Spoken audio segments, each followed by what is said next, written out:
اچھا علی بھائی، اگلا سوال ہے، قرآن حکیم کی تلاوت کے دوران خارش کی وجہ سے بار بار پاؤں کو ہاتھ لگانا پڑتا ہے، کیا ہر دفعہ ہاتھ دھونا ضروری ہوگا؟ کیونکہ ہمارے ہاں کچھ لوگ اسے بے ادبی کہتے ہیں۔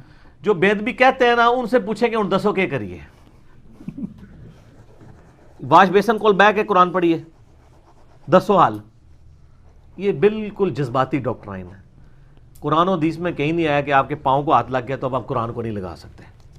پاؤں بھی آپ کے جسم کا حصہ ہے، ٹھیک ہے، کوئی گندگی نہیں لگ گئی ہے، ٹھیک ہے، ورنہ پاؤں کے بغیر تو آپ کا سجدہ نہیں ہوتا۔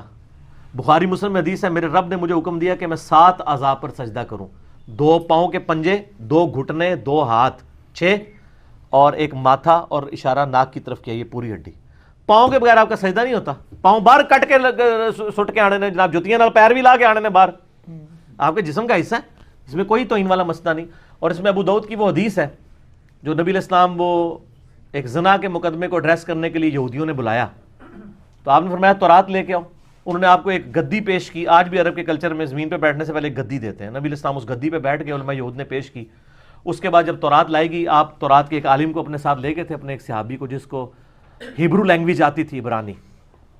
جب وہ تورات لائے تو نبی علیہ السلام نے اپنی پیٹھ کے نیچے سے وہ گدی نکال کے سامنے رکھی اور اس کے اوپر تورات رکھ دی، اور تورات رکھ کے کہا کہ میں ایمان لایا اس کتاب پر بھی اور اس کے نازل کرنے والے پر بھی۔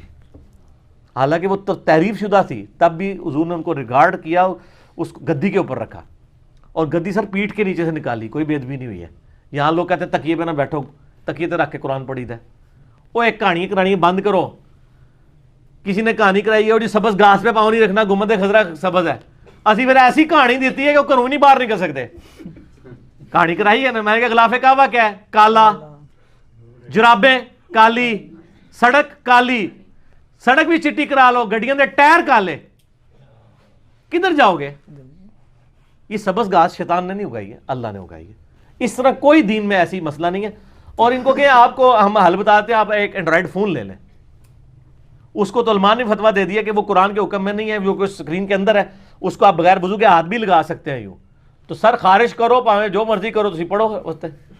تو آپ یوٹیوب پہ میرے کلپ ہے غیر مسلم کو قرآن دینے کا مسئلہ اور بے وضو قرآن پڑھنے کا مسئلہ، اس میں میں نے اور مسائل بھی بتائے ہیں۔ سر کوئی مسئلہ نہیں، خارش کریں جتنی بار مرضی، کوئی مسئلہ نہیں، آپ پڑھ سکتے ہیں۔ جزاک اللہ۔